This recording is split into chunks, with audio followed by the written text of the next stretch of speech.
मैं नरेश कुमार जांगड़ा हंस वास्तु शक्ति चैनल की पाठशाला में आपका हार्दिक स्वागत करता हूं। कमेंट लेते हैं। किसी ने कहा एनई में किचन है, एससी में टॉयलेट है, तो सिर में नसों का खिंचाव बनता है। इनका कमेंट दरअसल समझ में कम आ रहा है, यानी क्लियरिटी नहीं है। देखिए सर, अगर यहाँ किचन है, मैं जितना समझ पाया हूँ आपके क्वेश्चन को, देखिए सर, मैंने बताया ये मेजर चार डायगोनल दिशाएं होती हैं, एनई, एसडब्ल्यू, एनडब्ल्यू और एससी। इनमें भी सबसे नाजुक होती है एक जगह, उसको बोलते हैं एनई। सर इसके साथ में कोई भी खिलवाड़ नहीं करना चाहिए, क्योंकि एनई, अब आपने बताया यहाँ किचन है। सर एक किचन आपके जीवन को बिल्कुल उलट पुलट करने में सक्षम है। कैसे? सर वास्तु काम करता है स्वास्तिक बेस पे या ट्रायंगल बेस पे। स्वास्तिक बेस कैसे? अब जैसे आपने बताया एनई में किचन है, तो यहाँ वास्तु पुरुष का असर है, तो आपके परिवार में गर्मा गर्मी के शिकार रहेंगे आदमी। अब वो जो शिकार हैं गर्मा गर्मी के, तो एनई ने हिट किया अपने सामने 180 डिग्री पे एसडब्ल्यू को, तो वहाँ क्या है, आपसी रिश्ते हैं, स्किल है, तो आपसी रिश्ते इनबैलेंस हो जाएंगे। कैसे भी? बंदा गुस्सा निकालेगा तो किन के साथ में निकालेगा? अपने घर वालों के साथ में, या फैक्ट्री कंपनी खोल रहा है तो अपनी लेबर के साथ में, या दुकान कर रहा है तो अपने ग्राहक के साथ में।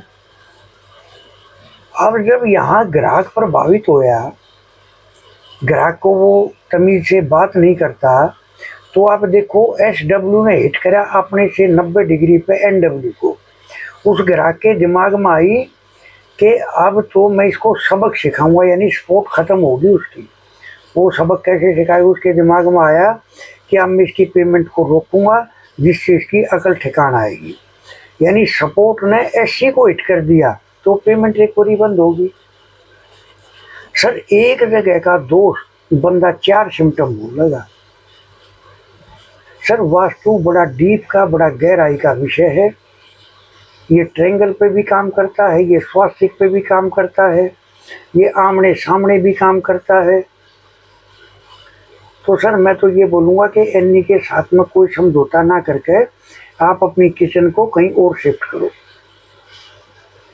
क्योंकि ये जो जोन होता है, ये गर्भ अवस्था का तो जोन है ही, और उन 4 गर्भ अवस्थाओं के जोन में भी सबसे नाजुक हिस्सा है ये।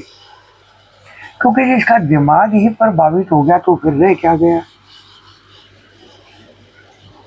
तो मैं यही बोलूँगा सर कि आप यहाँ से अपने किचन को शिफ्ट करने की कोशिश करें, और जब तक शिफ्ट ना कर पाएँ तब तक यहाँ ग्रीन कलर का अपने जो स्लैब है वहाँ ग्रीन कलर का कोई टेप लगाओ, पेंट करो, टाइल लगाओ, पत्थर लगाओ, कुछ भी करके उसको ग्रीन कर दो। और एक चीज़ और ख़ास बताता हूँ, अब किचन है तो वहाँ कासन बर्तन धोने वाला सिंक भी होता है, और अगर सिंक है तो ज़मीन में से पानी के लिए एक होल बनाते जिसमें सिंक का पानी डलता है। अगर वो सिंक, अगर एनई से एसडब्ल्यू तक अगर हम लाइन खींचते हैं, अगर उस लाइन पर आ गया तो उसका कोई ट्रीटमेंट भी नहीं है। और जहाँ तक मेरा अंदाज़ा है, आपका होल वही होना चाहिए, क्योंकि आप जो सिम्टम बता रहे हो, जहाँ तक मैं आपके क्वेश्चन को समझ सका, तो वो बिल्कुल क्लियर बता रहा है कि वही होना चाहिए। वरना तो सर टेम्परेरी तौर पर आप ग्रीन कलर से यहाँ काम लो, उसके बाद में एनई के किचन को शिफ्ट करो आप। यही सबसे अच्छा उपाय है। एक देखिए सर, जब भी हम नया मकान बनाते हैं तो ऐसा क्या करें जो घर में कभी किसी चीज का अभाव महसूस ही ना हो, पंच तत्व अपना काम अच्छी प्रकार से कर पाए।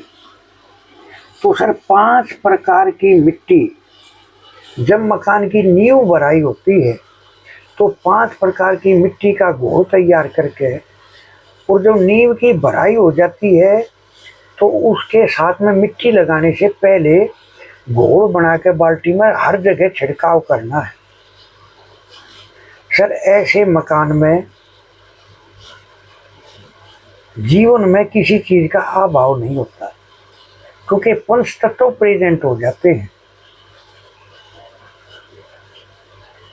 अब एक का फोन आया था, उन्होंने मेरे से पूछा तो मैं कहा चलो आज का मेरा वीडियो देखो, मैं उसमें शेयर कर देता हूँ। सर शराब पीता है घर का कोई मेंबर, बच्चे कहना नहीं मानते हैं। क्या क्वेश्चन था उनका? शराब पीते हैं, बीमारी है, पैसों की दिक्कत है, काम को लेकर अगर दिक्कत है तो सर आप गुरुवार के दिन या शुक्रवार और शनिवार को छोड़कर कभी भी एक बार करना है ये उपाय। एक नींबू लेना है बिल्कुल येलो कलर का, वो नीचे से जुड़ा हुआ और ऊपर से उसकी 4 जगह से कट मार दो, जो अनार की तरह से वो एक शेप ले ले। पूरा नहीं काटना है, अलग अलग नहीं करने, नीचे से जुड़ा हुआ होना चाहिए। सर उसको रोगी के सर से 21 बार वार के फिर उसके दाएं कंधे से 7 बार वारो। सर से 21 बार, दाएं कंधे से 7 बार, फिर बाएं कंधे से 7 बार, फिर छाती से 7 बार, और फिर जहाँ ये अपना दिल धड़कता है छाती के बीच का पॉइंट जो होता है, जो यहाँ धड़कन होती है, इस पे 7 बार एंटी क्लॉकवाइज घुमा के इस नींबू को अपने घर से बाहर कहीं एकांत में भगा दो, या किसी सरकारी डस्टबिन में डालते हो तो आपका बच्चा भी आपका कहने मानने लग जाएगा, जिद नहीं करेगा। काम को लेकर दिक्कत है, पैसे को लेकर दिक्कत है, बीमारी को लेकर दिक्कत है, सर ये एक उपाय बदल कर रख देगा जीवन को। तो इस तरह से हंस वास्तु शक्ति ये चैनल आप सबका है। लाइक करें, सब्सक्राइब करें, शेयर करें, कमेंट करें। सर वास्तु के सीखने वाले इच्छुक हमारे से संपर्क कर सकते हैं। मेरा नंबर है 8810647923। अगर किसी को अपना नक्शा चेक कराना है, अपनी कुंडली चेक करानी है, तो सर आप हमारे से संपर्क कर सकते हैं। सर 79 रेमेडीज हैं, 8 क्लासेज हैं। इच्छुक हमारे से संपर्क कर सकते हैं। थैंक यू, धन्यवाद, नमस्कार, जय हिंद, जय भारत।